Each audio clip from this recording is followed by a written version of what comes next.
Hi guys, good evening. Am I visible? Am I audible? Good evening, good evening.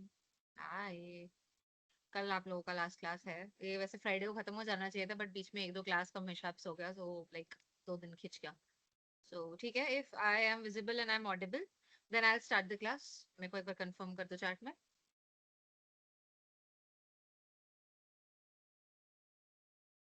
Perfect. ठीक। Let's start. Share screen.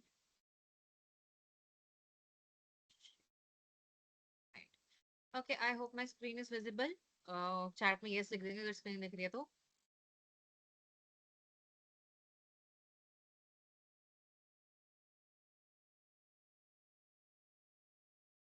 दिख रही है screen? All good. आवाज कम तो नहीं आ रही है?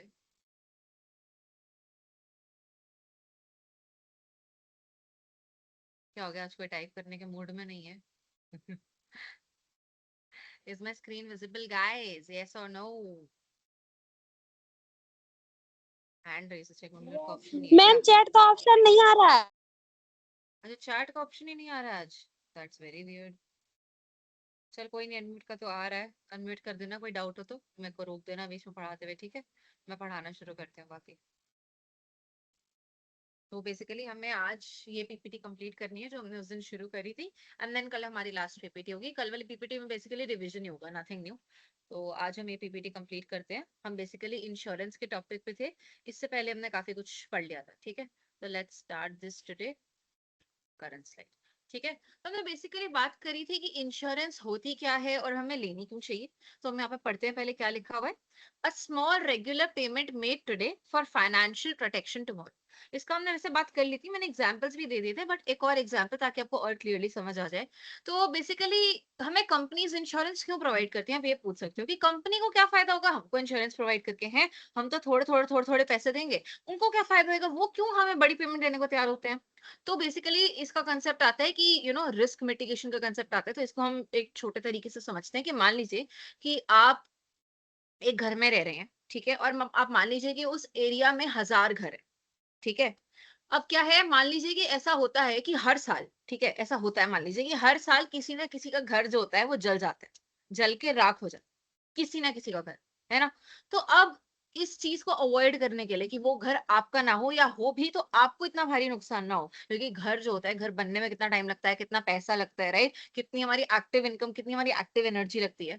तो इस चीज को मिटिगेट करने के लिए, मिटिगेट मतलब बेसिकली अवॉइड करने के लिए इस रिस्क को, कि आपकी लाइफ को, आपकी पुश्तों को इतना नुकसान ना हो। अगर आपका घर डिस्ट्रॉय हो गया तो पुश्तों को भी तो दिक्कत होगी आगे, है ना? तो क्या होता है कि जो जितने भी घर है, माने 1000 घर का था, सब थोड़ा थोड़ा थोड़ा थोड़ा अमाउंट देकर एक गुल्लक में भर देते हैं, ठीक है? इसका क्या मतलब हुआ? इसका ये मतलब हुआ कि उन्होंने पूल कर लिए अपने रिसोर्सेस, राइट? थोड़ा थोड़ा अमाउंट देंगे, 1000 लोग तो इतना अमाउंट तो आ ही जाएगा कि 1 करोड़ का घर है तो उतना अमाउंट आ ही जाएगा, है ना? कितना ही पैसा देना होगा हर बंदे को। तो अब क्या होगा, जब साल के एंड में किसी का घर जलेगा, तो अब वो जो गुल्लक में पैसे इकट्ठे होंगे वो उस बंदे को चले जाए, राइट? तो इसका फायदा ये हुआ कि बाकी सबको भी रिस्क प्रोटेक्शन मिल गई, क्योंकि घर तो एक ही जाना था, है ना? तो सबको रिस्क प्रोटेक्शन भी मिल गई, और जिसका घर टूटा या जिसका घर जला उसको भी पैसे मिल गए। तो इंश्योरेंस बेसिकली यही होती है कि इंश्योरेंस कंपनी जो होती है वो लाखों लोगों की इंश्योरेंस करती है, और फिर किसी के घर में कोई अनहोनी हो जाए तो वो उनको पैसे दे देती है, राइट? तो आप अनहोनी की प्रोटेक्शन में है ना? अगर आपके घर हुई होती वो अनहोनी तो आपको मिल जाते, किसी और के घर हुई तो उनको मिल गए।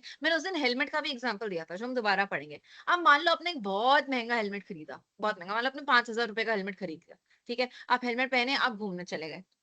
आप गए, ऐसा वो आपका हिल साइड पे गए आप, है ना? इतने आपने ऋषिकेश पे से स्कूटियां घुमाई, पतली पतली गलियों में घुमाई घुमाई घुमाई, है ना? और अब आप एकदम सही सलामत जिंदा घर वापस आ गए। आपके दिमाग में क्या ख्याल आएगा? क्या आप खुश हो गए कि आपको चोट नहीं लगी, या आप दुखी हो गए कि आपको चोट नहीं लगी? कि भाई साहब मैंने तो 5000 रुपए खर्च भी करे थे, तब भी मेरे को वो नहीं हुआ, मतलब तब भी मैं गिरा नहीं। अगर मैं गिर जाता तो मेरे 5000 रुपए इस्तेमाल में आ जाते। क्या आप ऐसा कभी सोचोगे? आप यही सोचोगे ना, अच्छा हुआ मैं बिना गिरे फले फूले वापस आ गया घर। आपने उस प्रोटेक्शन का यूज करा, आपने उस हेलमेट का यूज करा, बट आप चाहते नहीं थे कि वो सही में कभी इस्तेमाल में आए, है ना? तो इंश्योरेंस का भी यही यूज होता है कि आप पैसे डालते हो इंश्योरेंस में, है ना? कोई अनहोनी हो जाए तो उसमें वो पैसे काम आ जाए, उसमें आपको इंश्योरेंस कंपनी पैसे दे दे, बट आप कभी चाहते नहीं हो कि आपके साथ अनहोनी हो, राइट? तो बेसिकली इंश्योरेंस जो होती है वो ऐसा एक प्रोटेक्शन होती है कि आपकी लाइफ में कुछ गलत होने वाला है, तो उसके लिए आपने ऑलरेडी कुछ हल्के से पैसे साइड कर रखे हैं। और इंश्योरेंस को ऐसे हल्के हल्के हल्के हल्के करके बहुत सारे लोग पैसे देते हैं, राइट? तो फिर जिनके साथ एक्चुअल में कुछ गलत होता है, इंश्योरेंस कंपनी उनको वो पैसे दे देती है। और आपको क्या मिलता है? अगर आपके साथ कुछ गलत नहीं होता है, आपको प्रोटेक्शन मिल जाती है कि आपको प्रोटेक्शन नहीं चाहिए। अगर आपने नहीं ली प्रोटेक्शन और एकदम से आपका बहुत बड़ा हॉस्पिटल का बिल आ गया, तो आपका पूरा बैंक अकाउंट खाली हो जाएगा, राइट? तो एक प्रोटेक्शन से, ये प्रोटेक्शन के लिए एक आप प्रीमियम दे रहे हो, एक छोटा सा अमाउंट दे रहे हो, ताकि आपको कोई ऐसा फाइनेंशियल डिस्ट्रेस ना हो फ्यूचर में, एकदम आपकी हालत बुरी ना हो जाए फ्यूचर में, इन केस आपको इतना बड़ा अमाउंट पे करना पड़ जाए, क्योंकि फिर वो आप नहीं, वो इंश्योरेंस कंपनी देंगे। ठीक है? तो यहाँ पे क्या लिखा हुआ है? तो हमने ये चीज़ भी पढ़ी थी कि insurance does not prevent the problem.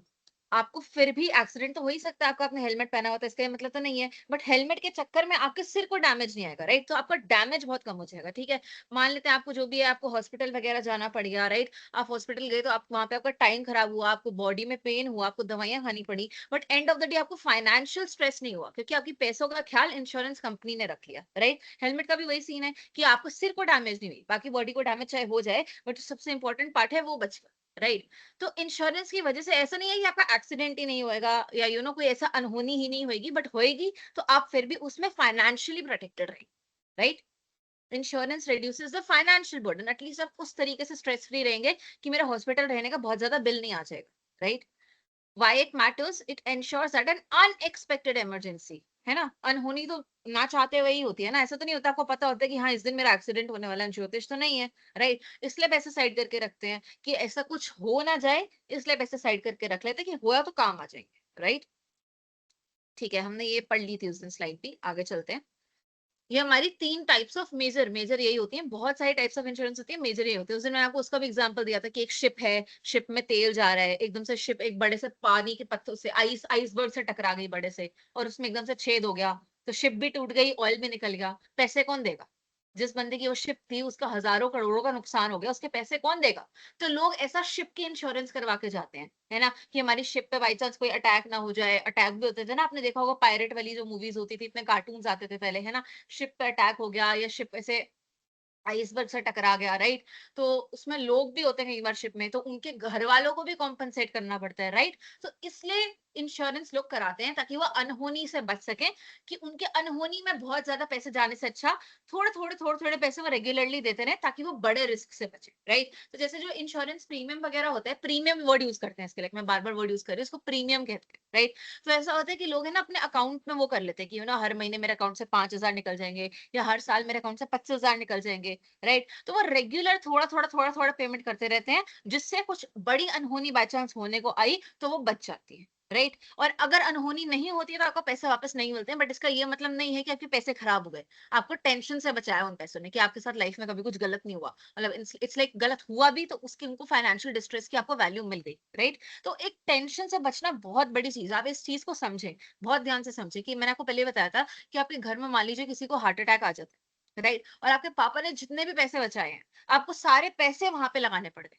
क्योंकि उनको हॉस्पिटल में लेके गए, हॉस्पिटल में उन्हें कुछ दिन रखा, उनका रेगुलर मॉनिटरिंग हुआ, वो घर पर आए तो उनके साथ फिर एक नर्स आई, फिर कहाँ जाएंगे पैसे, कहाँ से आएंगे? अब मान लीजिए सेविंग्स है ही नहीं, तो आपको लोन लेना पड़ेगा, राइट? तो ऐसी खतरनाक सिचुएशन में आने से अच्छा कि आपको भी दिक्कत, आपके पेरेंट्स को भी दिक्कत, फिर आपका लोन, आपके पेरेंट्स का लोन अगर आप पे आगे, फिर फर्दर दिक्कत, है ना? तो थोड़ा अमाउंट रेगुलरली देने से आप इस टेंशन से मुक्त रहते हैं कि ऐसी कोई सिचुएशन आ भी गई तो इंश्योरेंस कंपनी एटलीस्ट पैसा तो कवर कर लेगी, राइट?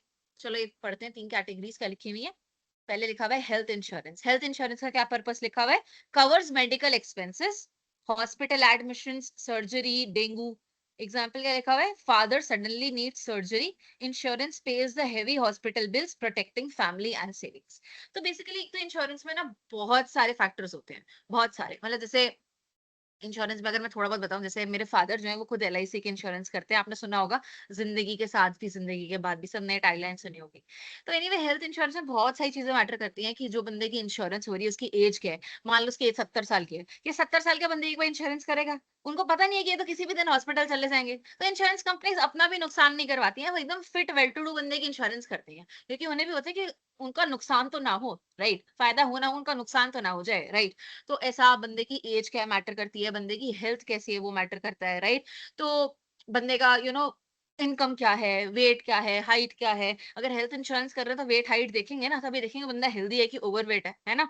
तो अगर बंदा ऐसे ओवरवेट होता है तो इंश्योरेंस का प्रीमियम प्रीमियम मैंने वर्ड यूज करता है ना, प्रीमियम मतलब जो हर महीने अमाउंट देते हैं या हर साल रेगुलर इंटरवल पे जो अमाउंट देते हैं प्रोटेक्शन में रहने के लिए, तो वो जो अमाउंट देते हैं, जैसे ये एक बात समझो, तुम इंश्योरेंस को बॉडीगार्ड की तरह मानो, है ना। क्या तुम कभी चाहोगे तुम्हें एक बॉडीगार्ड की जरूरत पड़े? मतलब ऐसा, मैं तुम्हारी बात नहीं कर रही, मान लो जैसे मान लो इंदिरा गांधी थी, ठीक है, या मान लो नरेंद्र मोदी है, राइट, उनके कितने सारे बॉडीगार्ड हैं। वो बॉडीगार्ड किस लिए हैं? कि कोई अनहोनी हो तो बॉडीगार्ड उनको बचा ले। क्या वो कभी चाहेंगे कि भाई साहब मैंने बॉडीगार्ड को 1 लाख रुपए दिया महीना का, जरूरत ही नहीं पड़ी? क्या वो कभी ऐसा सोचेंगे? नहीं ना। तो अनहोनी से बचाने के लिए बॉडीगार्ड होते हैं, और आपको अनहोनी से बचाने के लिए आपके पास इंश्योरेंस। ठीक है, this is the best example I could think of.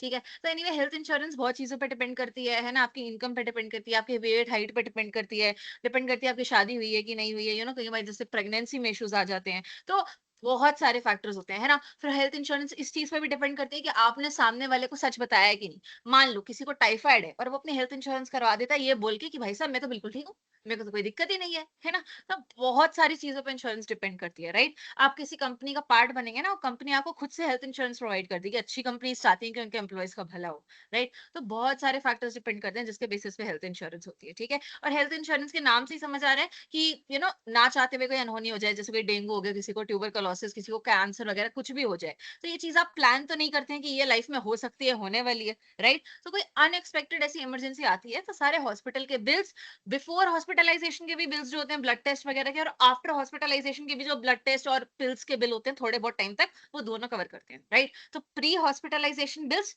थोड़ा बहुत आई थिंक 1 महीने तक के कवर करते हैं जितना मेरे को पता है। हॉस्पिटल के बिल, हॉस्पिटल में रहने का बिल, खाने पीने का बिल, सिर्फ उस बंदे का, ये नहीं कि आप जाके कैंटीन से मंगा रहे हो, सिर्फ उस बंदे का, right. And then post hospitalisation bills, क्योंकि कोई हॉस्पिटल से छूटता है तो भी उसकी दवाइयां चलती रहती हैं, राइट। तो ये सारे बिल्स जो होते हैं हेल्थ इंश्योरेंस में कवर हो जाते हैं, राइट। तो अलग अलग तरीका होता है, या तो जो कंपनी होती है इंश्योरेंस की वो डायरेक्ट हॉस्पिटल को पे कर देगी, या वो आपको कहेगी आप हॉस्पिटल को पे कर दो और हम बाद में आपको पे कर देंगे। तो अलग अलग तरीके होते हैं, बाकी बेसिक आपको समझ आ गया कि हेल्थ इंश्योरेंस होती क्यों है, ठीक है। व्हीकल इंश्योरेंस, ये बहुत जरूरी है। ये दो रीजन है इसके, व्हीकल इंश्योरेंस दो वजह से ली जाती है। देखो बताती हूँ दोनों रीजन क्या है। जैसे तुम जा रहे हो सड़क पे, ठीक है, तुम एकदम ठीक चला रहे हो, एकदम ठीक तुम अपनी स्कूटी चला रहे हो, गाड़ी चला रहे हो, एकदम से दूसरा आता है स्कूटी वाला, नशे में होता है और तुम्हारी गाड़ी को ठोक देता है।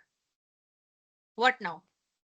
हो गया तुम्हारी गाड़ी का नुकसान, तुम्हारी कोई गलती थी, हो गया नुकसान, राइट। तो एक तो व्हीकल इंश्योरेंस इसलिए यूज होती है कि आपके व्हीकल का कोई नुकसान ना हो जाए, है ना। होता है तो आपको पेमेंट मिलती है बाय इंश्योरेंस कंपनी। अगेन हर चीज चेक होती है, ऐसा नहीं होता कि आप उनको बेवकूफ बना दो कि भाई साहब मैं मेरी तो गलती, मतलब जैसे स्कूटी वाला है वो कहते कि भाई साहब मेरी तो गलती ही नहीं थी, गलती तो गाड़ी वाले की।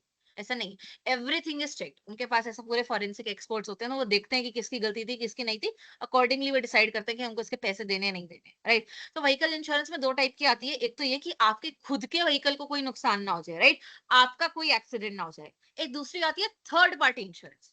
थर्ड पार्टी इंश्योरेंस क्या होती है कि मान लो आप जा रहे थे, और आप नशे में थे, जा रहे थे, एकदम एक गाड़ी थी आगे, आपने बहुत जोर की उसको ठोका, वो गाड़ी आगे चली गई अपने आप, और सामने एक दुकान थी उसने दुकान पर ठोक दिया। समझे, गलती आपकी थी, आप जा रहे थे, आप नशे में थे, आपने गाड़ी को बहुत जोर से ठोका, उस वजह से गाड़ी आगे खिसक गई और आगे एक दुकान थी, वो दुकान को उसने ठोक दिया, राइट। अब पेमेंट कौन करेगा? आपके पास इतने पैसे ही नहीं है, आप तो चाहते हो कॉलेज, है ना, या जो भी है, मतलब ऐसा अगर किसी माँ बाप भी होते हैं उनके पास भी इतने पैसे तो नहीं होते कि एक गाड़ी का और एक दुकान का नुकसान भरे। तो इसको कहते हैं थर्ड पार्टी इंश्योरेंस।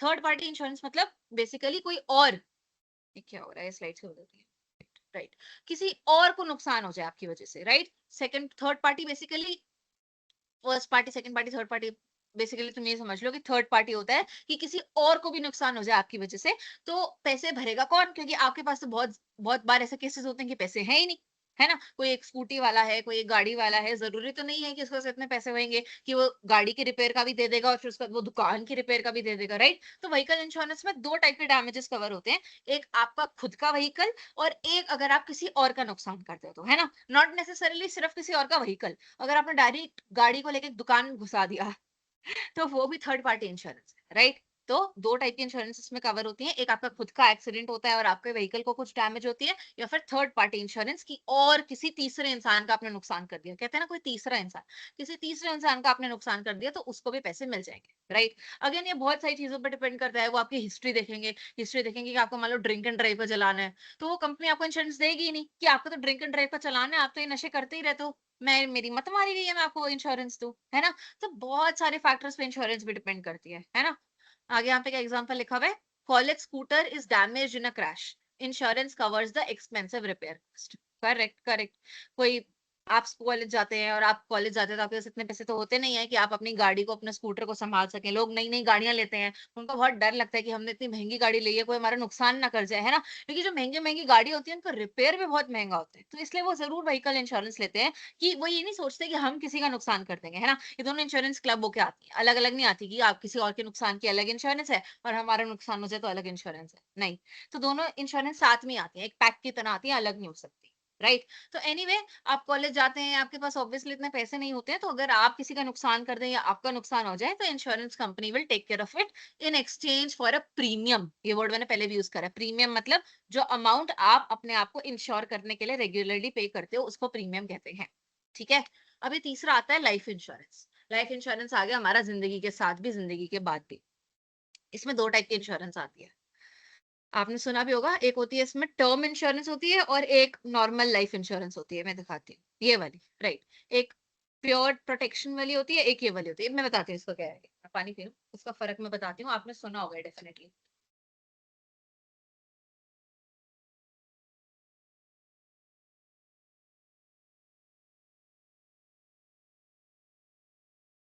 राइट। तो बेसिकली टर्म लाइफ इंश्योरेंस क्या होता है?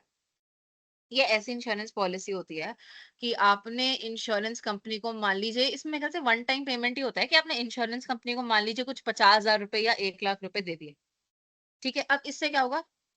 इससे ये होगा कि अब उस जो आपने 50,000 रुपए या 1 लाख रुपए जो है वो दे दिए अपनी इंश्योरेंस कंपनी को, राइट? अब आपकी लाइफ इंश्योर हो गई। इसका क्या मतलब है? मान लीजिए आप कमाते हैं, ठीक है? आप कमाते हैं, आप महीने का 50,000 रुपए कमाते हैं, आप 1 लाख रुपए कमाते हैं, आप अपने घर वालों का भी ख्याल रखते हैं, तो फिर क्या होगा अगर मान लीजिए खुदा ना खास्ता आपको कुछ हो जाए, राइट? आपको कुछ हो जाए, मतलब मेरे मेरे पे ले लो तुम एग्जांपल। खुदा ना खास्ता मेरे को कुछ हो जाए, right? And I pass away. अब मैं अगर अपने घर वालों के लिए 50,000 रुपए, 1 लाख रुपए, 2 लाख रुपए, 3 लाख रुपए कमा रही थी, तो एकदम से मेरे घर वालों का क्या होगा? ठीक है, एक तो उनका बच्चा गया तो गया, एक ही साथ-साथ उनको ये दर्द भी होगा कि हमारे पास अब पैसे भी नहीं है, राइट? वो लालची नहीं है obviously, but you get it कि अगर कोई बंदा किसी और की कमाई पे जी रहा है, तो you will care about them, है ना? कि हमारा तो सोर्स ऑफ इनकम ही नहीं रहा अब कोई, राइट? तो टर्म इंश्योरेंस इसलिए होती है कि खुदा ना खास्ता कोई ऐसे चला जाए जो अर्निंग मेंबर होता है, राइट? हर किसी की नहीं कराते। अगर मैं कमा नहीं रही हूँ तो मेरी करा के क्या फायदा टर्म इंश्योरेंस, राइट? तो मेरे घर वालों को एक बहुत वर्ड फील होगा अगर मैं चली गई तो, राइट? क्योंकि जो भी उनको पैसे का सोर्स था वो तो चला गया, अब पैसे कहाँ से आएंगे? तो टर्म इंश्योरेंस, वो इंश्योरेंस कंपनी आपकी फैमिली को कंपनसेट करता है आपके लॉस के लिए, कि आप, वो अमाउंट डिसाइड हो जाता है। आपने इंश्योरेंस कंपनी से बात करके अमाउंट डिसाइड करा होगा कि मैं तुझे 1 लाख अभी दे रहा हूँ और इसके अगले 20 साल में अगर मेरी कभी भी डेथ होती है, मैं तुझे 1 लाख अभी दे रहा हूँ और अगले 20 साल में मेरी कभी भी डेथ होती है, तो तू मेरी फैमिली को इतना पैसा देगा। ऐसे बात होती है, राइट? वो मेरे को एग्जैक्ट अमाउंट्स नहीं पता है, हर टाइप के अलग-अलग अमाउंट होते हैं। कुछ ऐसा आई थिंक 10 लाख देके 1 करोड़ की इंश्योरेंस हो जाती है। समथिंग समथिंग ऐसा, कम ही होता है, मतलब 10 भी नहीं होता। जैसे ऐसा 1 लाख देके हो गई 1 करोड़ की इंश्योरेंस, ऐसा-ऐसा होता है। बहुत कम अमाउंट होता है। क्योंकि डेथ ना एक बहुत अनलाइकली इवेंट है। तुम फिर से सेम चीज़ समझो कि अगर 1000 लोग 1-1 लाख रुपए दे रहे हैं कंपनी को, 1000 लोग, तो उसको कंपनी को कितने पैसे मिल गए? कंपनी को 1000 लाख रुपए मिल गए, राइट? और उनमें से डेथ मान लो सिर्फ एक बंदे की हो रही है 1 साल में, या 2 बंदों की हो रही है 1 साल में, तो कंपनी को उन दोनों को 100-100 लाख रुपए या 1 करोड़ रुपए ही तो देना है। तो कंपनी के गए 1-2 करोड़ रुपए, कंपनी के पास एक्चुअली में आए थे 10 करोड़ रुपए, राइट? तो ये इसलिए सस्ती होती है इतनी, बिकॉज़ डेथ बहुत अनलाइकली इवेंट है, इतना रेगुलरली किसी की डेथ नहीं होती है, राइट? तो अगेन मैं समझा रही हूँ टर्म लाइफ इंश्योरेंस क्या होता है। इट्स लाइक आप अपनी इंश्योरेंस कंपनी से एक पैक्ट बनाते हैं कि ये ले, आज मैं तेरे को इतने पैसे दे रहा हूँ। पैसे वो तुम अपनी कंपनी से बात करोगे, वो डिसाइड करेंगे। मैं तेरे को आज 1 लाख रुपए दे रहा हूँ, मैं अपने घर वालों में वर्किंग मेंबर हूँ, मैं अपनी घर वालों का ब्रेड विनर हूँ, है ना? तो मेरे जाने के बाद अगले 20 साल में अगर मेरी कभी भी डेथ हो जाती है, तो तू मेरे घर वालों को इतना अमाउंट पे करेगा, राइट? टर्म इंश्योरेंस होता है कि जब आपका टर्म खत्म हो जाए, जब आपकी लाइफ खत्म हो जाए, तो आपके फैमिली वालों को कॉम्पनसेशन मिल जाए। और ये तभी कराई जाती है जब आप अर्निंग होते हो, क्योंकि अगर आप अर्निंग ही नहीं हो तो आपके घर वालों को नुकसान क्या होगा आपके जाने का? समझ रहे हो? मॉनेटरीली मतलब क्या नुकसान होगा आपके जाने का, ठीक है? तो ये टर्म इंश्योरेंस होती है, प्योर प्रोटेक्शन, सिर्फ प्रोटेक्शन मिलती है, इसमें कोई रिटर्न नहीं मिलता। मान लो आपकी अगले 20 साल में डेथ नहीं होती है, वो 1 लाख का क्या, वो 1 लाख गए। वो 1 लाख केवल आपको प्रोटेक्ट करने के लिए थे कि बाई चांस आपके साथ कोई अनहोनी ना हो जाए, ठीक है? सिर्फ और सिर्फ प्रोटेक्शन के लिए होते हैं ये, ठीक है? अगर मैंने एग्जांपल दिया कि इससे इंश्योरेंस कंपनी को क्या फायदा होता है, कि मान लो 1000 लोगों ने 1-1 लाख रुपए दिए, तो कंपनी के पास 1000 लाख रुपए आ गए। बट डेथ मान लो सिर्फ 4 लोगों की हुई, ठीक है? सिर्फ 5 लोगों की, सिर्फ 6 लोगों की हुई, तो इंश्योरेंस कंपनी को कितने देने पड़ गए? 5-6 करोड़ रुपए देने पड़ गए। उसके पास फिर भी 4 करोड़ रुपए बच गए, है ना? तो इंश्योरेंस कंपनी सबका रिस्क अपने सिर पे लेती है, और फिर जिसके साथ अनहोनी हो जाती है उनको पैसे दे देती है, ठीक है? ऐसा नहीं है कि उनको हमेशा फायदा होता है, उनको नुकसान भी हो सकता है, बट वो क्या करते हैं, उनके पास जो पैसे आते हैं ना, वो इन्वेस्ट करते हैं। जैसे हमने पढ़ा था ना अभी, एफडी में इन्वेस्टमेंट होती है, म्यूचुअल फंड में इन्वेस्टमेंट होती है, तो इंश्योरेंस कंपनीज भी यही करती हैं, क्योंकि बस इतना पैसा आ गया, उसका क्या करे वो? कहीं इन्वेस्ट कर देती हैं। थोड़ा-सा पैसा अपने पास रखती हैं कि किसी का बाय चांस उनको वापस करना पड़े, किसी की अनहोनी हो जाए, किसी की डेथ हो जाए, बाकी पैसा वो भी इन्वेस्ट कर देते हैं, तो वो पैसा भी ग्रो करता है। इसलिए वो आपको रिटर्न कर पाते हैं। यहाँ फिर से इन्वेस्टिंग आ गई। आई होप लॉजिक समझ आ रहा हो, है ना? तो ये टर्म इंश्योरेंस की बात हो गई। दूसरी वाली होती है एंडोमेंट इंश्योरेंस। एंडोमेंट आपने सुनी होगी बेसिकली।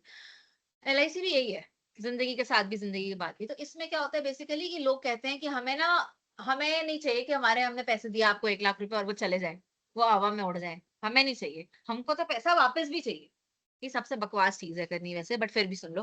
वो कहते हैं कि हमें पैसा वापस भी चाहिए, तो उनके साथ क्या होता है कि वो हर महीना, या मतलब सॉरी हर साल, मान लो कि वो इंश्योरेंस कंपनी को 25,000 रुपए देते रहते हैं हर साल, 25, 25, 25, 25, एक पीरियड ऑफ टाइम तक, एक डेडलाइन तक, कि मान लो मैंने 20 साल तक की उनसे बात कर रखी है कि मैं 20 साल तक उनको 25, 25, 25, 25,000 देती रहूँगी, ठीक है? फिर अगले अगले 20 साल बाद जैसे 20 साल खत्म हो गए, राइट? इसके बाद वो इंश्योरेंस कंपनी जो है मेरे को मेरे सारे पैसे वापस कर देगी, और एक थोड़ा-सा बोनस, थोड़ा-सा प्रीमियम भी दे देगी। एक और बार करते हैं इसको। ये फ़ायदेमंद नहीं है। मत सोचना ये फ़ायदेमंद है, बिल्कुल फ़ायदेमंद नहीं है ये वाला। मैं दोबारा समझाती हूँ कि आप मान लो अपने इंश्योरेंस कंपनी को हर साल अगले 20 साल तक 25,000, 25,000, 25,000, 25,000 दिए, राइट? अब 20 साल खत्म हो गए, तब इंश्योरेंस कंपनी आपको वो पैसे वापस कर देगी, और साथ में थोड़ा-सा बोनस भी दे देगी, ठीक है? अब ये फ़ायदेमंद क्यों नहीं है? ये फ़ायदेमंद इसलिए नहीं है क्योंकि इस पे रेट ऑफ रिटर्न बहुत कम होता है। जैसे हमने वो लॉजिक पढ़ा था रेट ऑफ रिटर्न का, प्लीज याद करो कि बैंक का रेट ऑफ रिटर्न, नॉर्मल तुमने बैंक अकाउंट में, सेविंग्स अकाउंट में पैसे डाले हैं, तो तुमको कितना आता था? मुश्किल से 4-5%। तुमने एफडी में डाले तो तुमको कितना आता था? मुश्किल से 6-7%, right? And at the same point of time अगर तुमने ये पैसे अपने म्यूचुअल फंड्स में डाले या तुमने स्टॉक में डाले, तो कितना रिटर्न आता था? 15-20%, है ना? तो ये फायदे थे पैसे इन्वेस्ट करने के। बट यहाँ पर क्या हो रहा है, यहाँ पर जब तुम इंश्योरेंस कंपनी को पैसे दे रहे हो हर साल 25,000, 25,000, 25,000, 25,000, 20 साल तक, और फिर वो तुमको वापस कर रहे हैं पैसे, तो वो 4-5% या शायद उससे भी कम रिटर्न देते हैं। इतनी बकवास है ये कोई इन्वेस्टिंग अपॉर्चुनिटी नहीं है, ठीक है? तुम्हें अपनी जिंदगी बचाने के लिए पैसे देने हैं, थोड़े से साइड करने तक करो, बट ये कोई इन्वेस्टिंग अपॉर्चुनिटी नहीं है, क्योंकि रिटर्न आता ही नहीं है इसमें।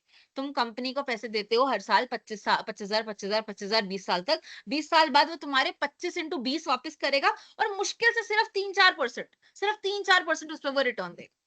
तो ये इन्वेस्टिंग के लिए है ही नहीं। तुमने इतना पैसा भी दिया कंपनी को। सोचो, सोचो, ये जो टर्म वाली थी, मैंने इसमें क्या कहा था, तुमको सिर्फ 1 लाख रुपए देना है। कम होता है इसका अमाउंट, गूगल कर लेना, ठीक है? इसमें सिर्फ 1 लाख रुपए तुमको देना, और अगले 20 साल तक तुम्हारी कभी भी डेथ होगी, तो तुमको वापस मिल जाएगा 1 करोड़ रुपए। 1 लाख देने पे 1 करोड़ मिल रहा है। देख रहे हो? बट यहाँ पर दूसरे वाले में तुमको 25,000 हर साल देना है 20 साल तक, right? 25 into 20 is basically I think around 50 lakh रुपए। 50 लाख रुपए दे रहे हो तुम कंपनी को, 50 लाख रुपए इंस्टेड ऑफ 1 लाख, और तुमको वापस कितना मिलेगा? तुमको मिलेगा 50 लाख प्लस उस पर 2-3% रिटर्न। तो बहुत ही बकवास इन्वेस्टमेंट अपॉर्चुनिटी है। इससे अच्छा टर्म इंश्योरेंस कराओ, और जो बचे हुए पैसे हैं वो म्यूचुअल फंड्स में या स्टॉक्स में डालो। वो 50 लाख में से मैं 1 लाख की टर्म इंश्योरेंस कराई, 49 लाख मैंने अपने डाल दिए कहीं और मेरे ग्रो हो गए, है ना? तो ये दोनों टाइप की आती है, लोग दोनों टाइप की करवाते हैं। बट आई होप इन दोनों में डिफरेंस समझ आ गया। कई लोग फुद्दू होते हैं, वो कहते हैं कि भाई साहब हमको नहीं चाहिए कि तुम हमारे पैसे लो और हम मरे ना तो हमें कुछ वापस ना मिले। अजीब ही सोचते हैं लोग। तो उनके लिए फिर ये वाली टाइप की इंश्योरेंस आ जाती है कि तुम्हें पैसे वापस भी मिल जाएंगे और उसपे 2-3% या 4% जो भी है, 4 या 5% तुमको रेट ऑफ रिटर्न भी मिल जाएगा। बहुत ही बकवास है। But I hope you got the idea कि इन दोनों का मतलब क्या होता है। अगर डाउट है तो आई कैन एक्सप्लेन अगेन। मैंने बहुत ट्राई करा कि अच्छे से समझ आ जाए दोनों में डिफरेंस क्या है। गुड इवनिंग तुलसी, कोई डाउट है किसी को तो इसमें पूछेंगे, अगर नहीं समझ आए तो रिपीट लिख दोगे, मैं पूरा दोबारा समझा दूंगी, मेरे को दिक्कत नहीं है। या किसी पर्टिकुलर टॉपिक में डाउट है तो हैंड रेज कर लो, मैं अनम्यूट करने का ऑप्शन दे दूंगी। आस्था, आपको कुछ कहना है क्या? अनम्यूट करने का ऑप्शन है वैसे, अगर आपको कुछ कहना है तो। Good evening ma'am.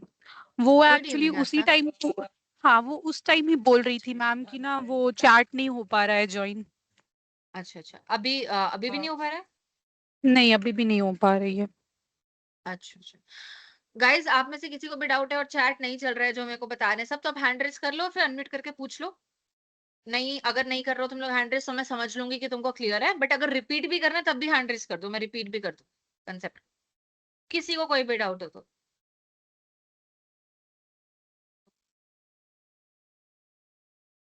No doubt ma'am, clear है ना? इंश्योरेंस का टॉपिक आई होप समझ आ गया। अलग तीनों टाइप की इंश्योरेंस मैंने समझा दी, अभी हम रीड भी कर लेंगे इसको। ठीक है ठीक है।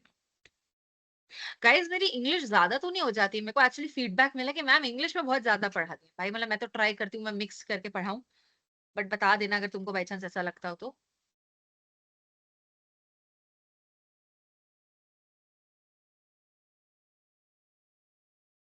No doubt. ठीक है। ओहो ओहो, बाइलिंगुअल, आहा। So cute. प्यारे प्यारे बच्चों यार तुम, बाकी क्लासों वाले ऐसे होते हैं पता है, वो दे देते हैं कि मैडम ऐसी है वैसी है, कहते कुछ समझ ही नहीं आता। ऐसे कह दिया उन्होंने सर को, मैं क्या समझ नहीं आता भाई, और कैसे समझाऊं मैं। तो ठीक है, कोई डाउट तो नहीं है, ठीक है फिर मैं आगे क्लास कंटिन्यू करती हूँ फ्रॉम करंट स्लाइड। ठीक है, एक बार हम पढ़ लेते हैं लाइफ इंश्योरेंस के बारे में। पर्पस लिखा हुआ है financial support for family after death. ये मैंने चीज समझाई थी कि अगर आप फैमिली के इकलौते अर्निंग मेंबर हैं, यहाँ लिखा हुआ है देखो, loss of N earning family member. तो आपकी फैमिली को ठीक है बहुत दुख होगा, बहुत इमोशनल दुख होगा, बट फाइनेंशियल दुख नहीं होना चाहिए। इसके लिए इंश्योरेंस कंपनी जो है कॉम्पनसेट कर देती है। क्या लिखा हुआ है? Student example provides money to support dependents if the primary earner unexpectedly passes away. है ना? तो जो आप पे डिपेंडेंट है, अगर मैं like I am not the इकलौती बेटी ऑफ माई पेरेंट्स, बट मान लेते हैं कि मैं इकलौती बेटी थी, राइट, और मेरे पेरेंट्स है और मैं अपनी कमाई से उनको सपोर्ट कर रही हूँ, और एकदम से मेरी डेथ हो जाती है तो वो क्या करेंगे, राइट? तो इसलिए मेरी टर्म इंश्योरेंस होना बहुत जरूरी है कि बाई चांस मेरे को कुछ हो जाए, मेरा टर्म खत्म हो जाए, तो उनको कॉम्पनसेशन मिल जाए, राइट? और टर्म इंश्योरेंस मैंने समझा भी दिया कैसे होती है, कि मैं बात करूंगी इंश्योरेंस कंपनी से कि ये ले पकड़ 1 लाख या 2 लाख रुपए, है ना, और अगर अगले 20 साल में मेरी कभी भी डेथ होती है तो मेरी फैमिली को तेरे को 1 करोड़ रुपए से कंपनसेट करना है। ठीक है, आगे चलते हैं। यही दोनों टाइप की थी, एक बार इसको फटाफट से रीड कर लेते हैं ताकि कोई डाउट ना रहे। यहाँ पे पहले बात करें term life insurance. Lower premium, premium मैंने समझा दिया था कि जो पैसे आप देते हैं प्रोटेक्शन के लिए उसको प्रीमियम कहते हैं, है ना? जो आप रेगुलरली पैसे दे रहे हैं, वन टाइम पेमेंट कर रहे हैं, उसको प्रीमियम कहते हैं। Lower premium higher coverage. कोई कुछ कह रहा है? कोई डाउट है? किसी ने अनम्यूट करा था क्या? अच्छा ओके, मुझे से लगा, चलो ठीक है, परफेक्ट, लेट्स कंप्लीट इट। ठीक है। हाँ, तो यहाँ पे क्या लिखा हुआ है? Term life insurance, lower premium higher coverage. बड़ा अमाउंट, कवरेज मतलब बेसिकली कितना अमाउंट आपका इंश्योर हो रहा है, राइट? जैसे मैंने आपको बताया कि आप 1-2 लाख रुपए दे रहे हैं तो वो प्रीमियम हो गया, और कवरेज मतलब जैसे 1 करोड़ का आपको कवरेज मिल रहा है, राइट? 1 करोड़ आपकी फैमिली को मिल जाएगा अगर आपको कुछ होता है तो कवरेज जो अमाउंट वापस मिलता है, या जो अमाउंट कवर्ड है, कवरेज मतलब आपको कवर कर लिया उस अमाउंट ने, अम्ब्रेला बन गया उतने अमाउंट का आपके ऊपर, आपकी फैमिली के ऊपर, राइट? उसको कवरेज कहते हैं। ठीक है।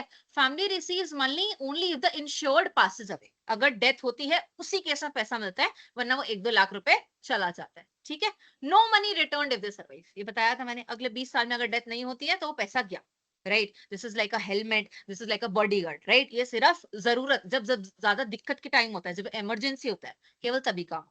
ठीक है।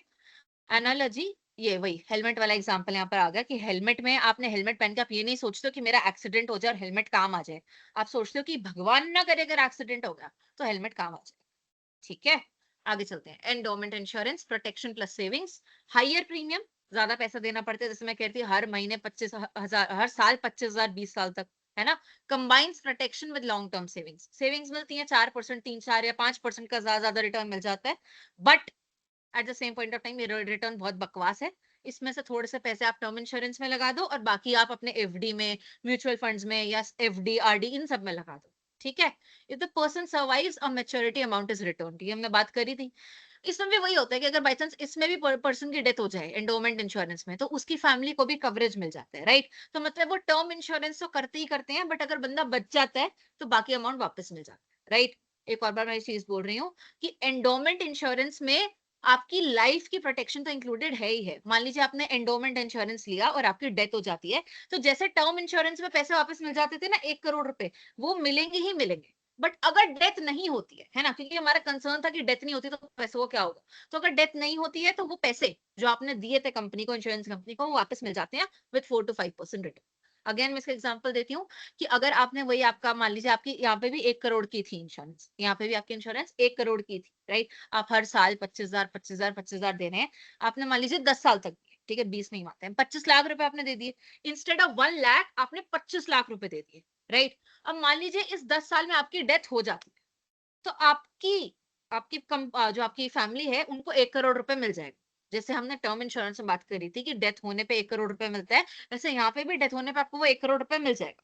बट मान लीजिए उस 10 साल में आपकी डेथ नहीं होती, तो क्या होगा, आपको वही 25 लाख रुपए वापस मिलेगा और उसपे वही 3-4% जो इंटरेस्ट है वो आपको वापस मिलेगा, राइट। एक बार दोबारा डिफरेंशिएट कर लेंगे फटाफट से। जो टर्म लाइफ इंश्योरेंस होती है उसमें अमाउंट बहुत कम जाता है, 1-2 लाख रुपए जाता है, और कवरेज बहुत बड़ी होती है, छाता बहुत बड़ा होता है। उस 1-2 लाख में आपको 1 करोड़ की प्रोटेक्शन मिल जाती है, कवर मिल जाता है, right. At the same point of time अगर आपकी डेथ नहीं होती है तो आपको टर्म लाइफ इंश्योरेंस में कुछ नहीं मिलता। अगर आपकी डेथ नहीं होती है तो कुछ नहीं, ठीक है। एंडोमेंट इंश्योरेंस में क्या होता है, इसमें अगेन आप क्या करते हैं, इसमें पहली बात तो अमाउंट ज्यादा जाता है। जो प्रीमियम देते हैं आप, वो 1-2 लाख रुपए नहीं जाएगा, वो ज्यादा जाएगा। जैसे आपने एक साथ दिए ना 15 लाख दे दिया, या आपने हर साल 25,000, 25,000, 25,000 दिए एक पर्टिकुलर टाइप, राइट। अब क्या होगा अगर आपकी इसमें भी डेथ हो जाती है, तो वही जो अमाउंट डिसाइडेड है, जो जैसे पे हमने 1 करोड़ का एग्जाम्पल लिया है, जो अमाउंट डिसाइडेड है वो आपकी फैमिली को मिल जाएगा 1 करोड़, राइट। बट अगर आपकी डेथ नहीं होती है तो आपको जो आपने अमाउंट जमा करवाया था, जो इसमें था 25 लाख, वो वापस मिलता है और उसपे कुछ 4-5% रेट ऑफ रिटर्न मिल जाता है, जो एकदम वाहियात है। ठीक है, परफेक्ट, आई थिंक ये हो गया। Okay. Activities, spot the scam and identify the red flag. A caller asks Ravi to share his bank OTP for urgent account verification. Unsafe, banks never ask for OTP. I think ये self explanatory है, हमने इस बारे में बात करी हुई है कि जो हमारा पासवर्ड और ओटीपी है वो बैंक कभी भी आपसे फोन कॉल पर या टेक्स्ट मैसेज पर नहीं मांगेंगे। बाई चांस आप जाते हैं बैंक पर, आपको कुछ अकाउंट वगैरह खुलवाना है, तो वहां वो हो सकता है मांग ले, बट कभी ऐसे फोन करके वो आपको ओटीपी या पासवर्ड नहीं मांगते। ठीक है, आगे क्या लिखा है। Priya receives a fake bank email asking her to click a link and enter her password. ऐसा हो सकता है कि एकदम से आपको कोई बैंक का लिंक आए कि dear Mishti, dear Aastha, dear Sneha, your bank account will turn off या will shut down in the next 24 hours, please click on this link to verify your identity. तो आपको एकदम से अर्जेंसी क्रिएट कर रहा है कि क्या लिखा हुआ इसमें, कि बैंक कह रहा है कि आपका अकाउंट अगले 24 घंटे में बंद हो जाएगा अगर आपने इस लिंक पे क्लिक करके अपनी डिटेल्स नहीं डाली। तो ऐसे में आपको क्या करना चाहिए, ऐसे में आपको बैंक को कॉल करना चाहिए। आपको बैंक से पूछना चाहिए कि बैंक आपने क्या ऐसा कोई मैसेज भेजा था, या फिर जहां से आपको मैसेज आया है वहां पर उस ईमेल आईडी को पढ़ो, राइट। उस लिंक को खोलो मत, उस ईमेल आईडी को, लिंक को देखो। आपको शायद पता चल जाएगा कि वो फेक है। या फिर बेस्ट तरीका है, बैंक को कॉल करो, पूछो क्या उन्होंने सही में ऐसा कुछ भेजा है। नहीं भेजा तो आपको पता है वो fake link, right. Fishing is basically being fake, फंसाना आपको कांटे में। This is very much like fishing, but actual में आपको कांटे में फंसाना, right. A stranger eight N ATM watches an elderly man, ये हमने उस दिन भी बात करी थी। Enter his pin while offering to help, वो कहेगा कि आपको नहीं दिख रहा है, कोई बात नहीं, मैं हेल्प कर देता हूँ, मैं डलवा देता हूँ, या आसपास एकदम से आंखें गड़ा के देखने लगेगा। जैसे ही वो जाएगा, ये बंदा खुद उसकी जेब से पास आके फटाफट से कार्ड निकाल के इसका पिन डाल देगा। ठीक है, एक एग्जांपल मैंने और आज पढ़ा था। एक्चुअली क्या होता है कि कई बार जब जैसे डिलीवरी करवाते हो आप किसी चीज की, तो आपका नंबर है ना इन्हीं किसी स्कैमर्स के पास चला जाता है कि इनके पास ये ऑर्डर डिलीवर होने वाला है। तो पता है वो क्या करते हैं, वो ना फोन करते हैं, वो कहते हैं कि मैडम आपका जो पार्सल है ना वो यहाँ आ गया है, बट यहाँ से ना वो आगे जा नहीं रहा है, राइट। यहाँ पे हमने ट्राई करी थी कि डिलीवरी हो जाए, बट आपके घर डिलीवरी हो ही नहीं रही है। अब हमें दोबारा डिलीवरी करवानी है आपकी, तो हम आपको एक लिंक भेज रहे हैं, आपने अपने वहां डिटेल्स डाल देनी है और 50 रुपए की पेमेंट भी कर देना, ताकि ताकि हम दोबारा डिलीवर करवा सकें। अब उन्हें वो 50 रुपए नहीं चाहिए, उन्हें वो डिटेल्स चाहिए, क्योंकि जैसे ही उनको वो डिटेल्स आएंगी वो आपके क्रेडिट कार्ड को, डेबिट कार्ड को मैक्सिमाइज कर देंगे। राइट, आपको समझ आया कैसे चला? उनको पता चल गया किसी तरीके कि आपके पास कोई डिलीवरी आने वाली है, आपका कोई ऑर्डर ऑन द वे है। तो उन्होंने फोन करा कि हम वहीं से बात कर रहे हैं जहां से ऑर्डर है, और हमने ट्राई करी थी डिलीवरी, बट हुई नहीं। अब हम दोबारा ट्राई करना चाहते हैं, तो हमें 50 रुपए चाहिए, या हो सकता है वो पैसे ना भी मांगे। राइट, हो सकता है वो कहे कि हमें वेरीफाई करना है कि आप सच्चे हो कि नहीं, इसलिए हमें आपसे 10 रुपए चाहिए। अमाउंट की बात ही नहीं है, ऐसा करते हैं वो, अमाउंट की बिल्कुल बात नहीं है। उनको बेसिकली आप बस किसी तरीके अपने डिटेल्स डाल, जिसको पकड़ लेंगे। वो जो आपको लिंक भेजेंगे वो एकदम एक्चुअल डिलीवरी का लिंक लगेगा, एकदम लगेगा कि सही में ब्लू डार्ट या डीटीडीसी की वेबसाइट है, बट वो उनकी फेक वेबसाइट होती है। राइट। और एक चीज हमने और सीखी थी कि क्यूआर जो होता है वो हमेशा पैसे रिसीव करने के लिए होता है। हम कभी पैसे, सॉरी, क्यूआर को आप स्कैन करते हैं, राइट, कहीं पे भी आप स्कैन करते हैं, कुछ भी आप खरीदने जाते हैं, तो क्यूआर हमेशा पैसे देने के लिए होता है, कभी पैसे लेने के लिए नहीं होता है। हमने एक फोटो भी देखी थी इसकी, कि यहाँ पर ये वाली, congratulations on your scholarship, scan this QR code and enter your PIN to receive money। QR code केवल पैसे देने के लिए होता है। अगर आप स्कैन कर रहे हैं और एकदम से आपके मन में लड्डू फूट रहे हैं कि भाई साहब हमारे पास पैसे आने वाले हैं, तो वो आएंगे तो नहीं, कट अलग जाएंगे, आपका कट जाएगा। तो हमेशा दिमाग में ध्यान रखना है कि एक्साइटमेंट में कोई डिसीजन नहीं लेना है। अगर आपको कोई चीज पता है कि ऐसी होती है, तो 5-10 सेकंड उस पर सोचें। अगर आपको पता है कि क्यूआर केवल पैसे देने के लिए होता है, तो एक्साइटमेंट में अपना क्यूआर उनका स्कैन करके उसमें पैसे नहीं एंटर करें। राइट। तो अपना दिमाग नहीं खोना है। अगर कोई चीज आपको to good to be true लग रही है, हमने लाइन में पढ़ी है, अगर कोई चीज सच्ची लग नहीं रही है, तो there is a big probability कि वो चीज सच्ची ना हो। तो थोड़ी देर रुकना है, सोचना है, किसी और से बात करनी है, पूछना है, बट स्कैम में नहीं फंसना है। ठीक है? Okay, right. Aman checks website reviews and verifies the URL security before shopping online. हमने भी देखा कि ऐसे बहुत सारी स्कैम वेबसाइट्स बन गई हैं, स्कैम इंस्टाग्राम पेजेस बन गए हैं, जो ऐसा लगता था कि वो सामान बेच रहे हैं, बट वो एक्चुअल में नहीं बेच रहे हैं। तो आप बेसिकली उस यूआरएल को, या जो साइट का नाम है, उसको गूगल पर डाल के आगे लिख दो कि इसके रिव्यूज बता, इसके स्कैम बता। सबने ट्राई करा होगा, सबने चेक करा है, राइट। तो इससे बेसिकली पता चल जाता है कि उसने किसी और के साथ स्कैम करा है, तो हमें पता चल जाएगा, राइट। जैसे ट्रू कॉलर पे भी आपने कितनी बार देखा होगा, आपको एकदम से आता है स्पैम। कैसे आता है? क्या ट्रू कॉलर को पता है वो बंदा स्पैम है? नहीं, किसी बंदे ने लिख दिया था कि ये बंदा स्पैम है ना, और भी फिर किसी और बंदे ने भी लिख दिया है स्पैम है। तो और लोग आपकी हेल्प कर देते हैं टेक्निकली, आप समझ रहे हो? वो डेटा इंटरनेट पे क्यों अवेलेबल है? क्योंकि लोगों ने डाला है, क्योंकि किसी ने उस बंदे का कॉल उठाया होगा और उसको पता चला होगा कि ये तो मेरे को स्कैम करने की कोशिश कर रहा है, तो उसने कॉल काट के ट्रू कॉलर पे उसका नाम स्कैम कर दिया या स्पैम कर दिया, राइट। तो यही फायदा होता है कि आप उस चीज को डबल चेक कर ले और फिर ही उस पेमेंट से प्रोसीड करें। बैंक को कॉल कर लें, पूछ लें कि क्या ये आपने ईमेल भेजा है या आप ओटीपी सही में मांग रहे हो, राइट। तो उस टाइम एकदम से एक्ट नहीं करना है, इंपल्सिवली एक्ट नहीं करना है, डर में या खुशी में एक्ट नहीं करना है, सोचना है, समझना है, वेट करना है, किसी और का ओपिनियन लेना है। ठीक है? ओके, इजी है ये वाला, एक बार इसको डिस्कस कर लेते हैं। आई थिंक ये हमारी ऑलमोस्ट ऑलमोस्ट लास्ट स्लाइड है, राइट। ओके, खत्म होने वाला है। एक मिनट गाइस, मैं पानी पी लूं।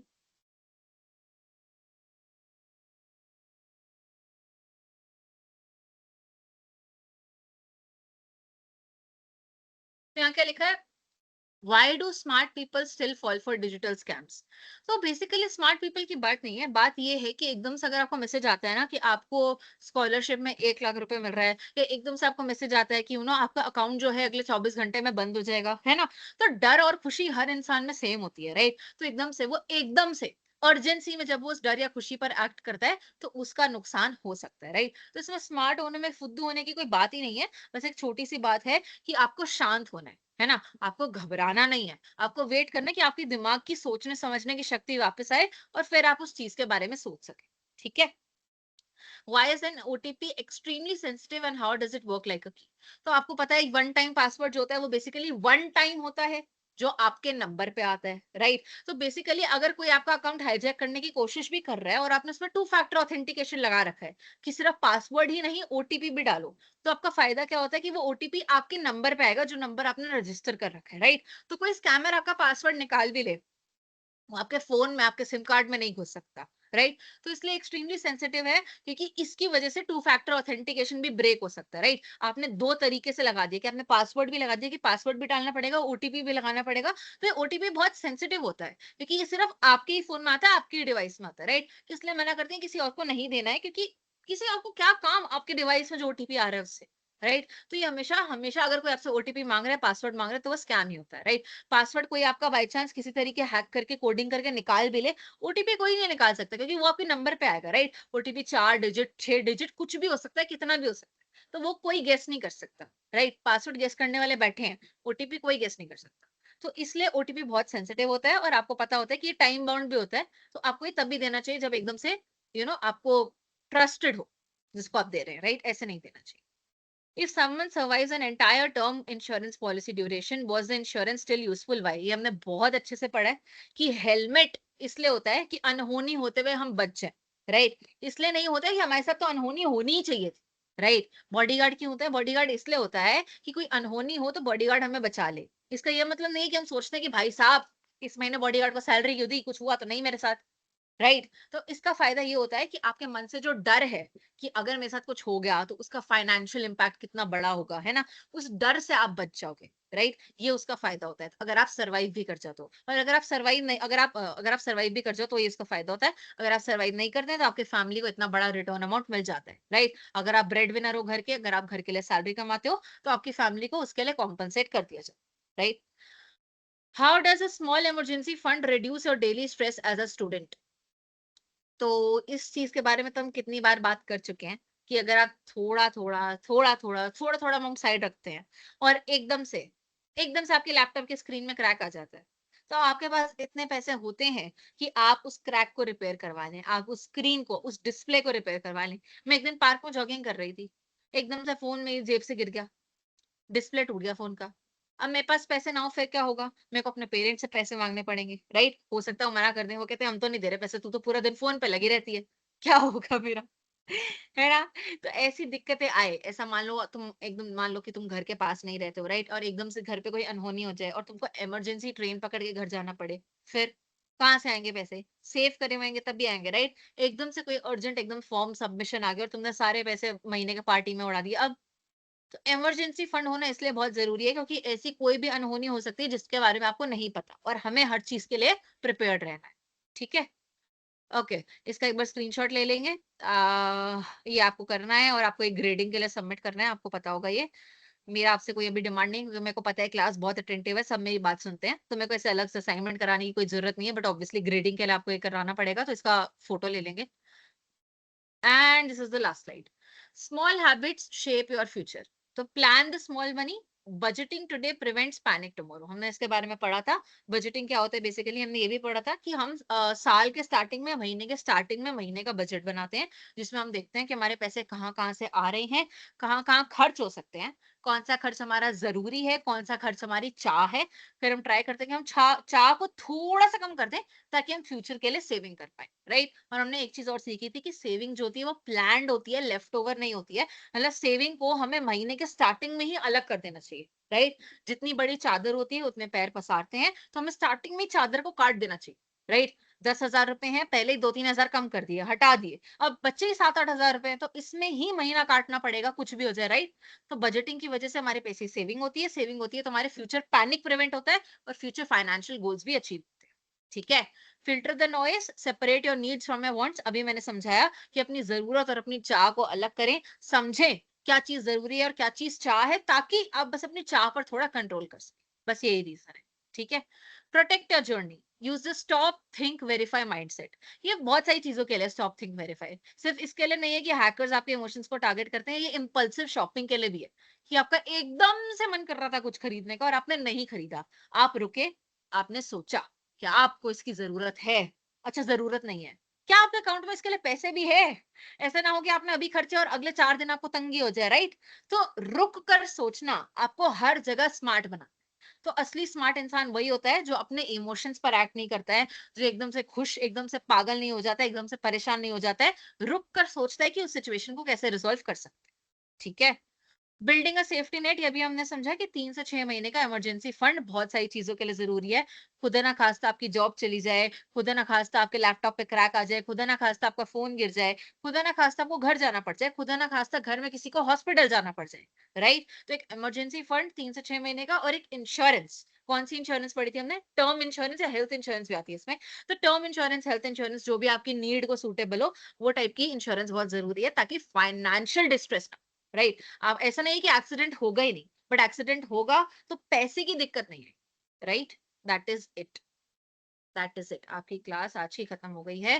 किसी को कोई डाउट है तो हैंड रेज कर लेंगे और अनम्यूट करके पूछ लेंगे। ट्रू कॉलर खुद स्पैम है। ओटीपी बाईपास क्या होता है? ओटीपी बाईपास मतलब इट्स बेसिकली पास कर जाना, बाईपास। समझो ना कि बाईपास, पास कर गया, सिक्योरिटी को, प्रोटेक्शन को पास कर गया, बाईपास, राइट? तो ओटीपी बाईपास ना करे, इसलिए वो हर 30 मिनट में बदलते रहते हैं। वन टाइम पासवर्ड क्यों है वो? ताकि हैकर जब तक आपके फोन में घुस के आपका ओटीपी निकाल सकते हैं, तब तक वो ओटीपी वैलिड ही ना हो, राइट? इसलिए ओटीपी को एक टाइम लिमिट देते हैं कि ओटीपी के लिए, लेने के लिए आपके जो हैकर है उनको टाइम लगेगा कि आपके फोन को वो हैक करे, राइट? पासवर्ड तो वो हैक कर लेंगे, क्योंकि पासवर्ड वो रीट्राई करते रहेंगे, करते रहेंगे, करते रहेंगे, राइट? पासवर्ड तो नहीं बदल रहा है, बट ओटीपी इसलिए लिमिटेड टाइम के लिए होता है, ताकि हैकर को जब तक आपके फोन में घुसने का टाइम मिलेगा, तब तक वो ओटीपी यूज होने लायक ही नहीं रहेगा, राइट? और कोई डाउट किसी को?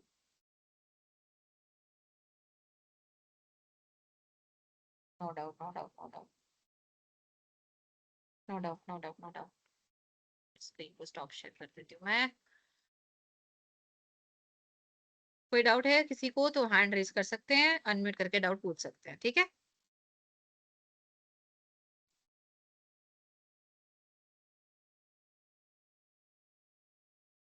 बाईपास का मतलब समझ आया अभिषेक या नहीं आया? तो मैं दोबारा बता देती हूँ।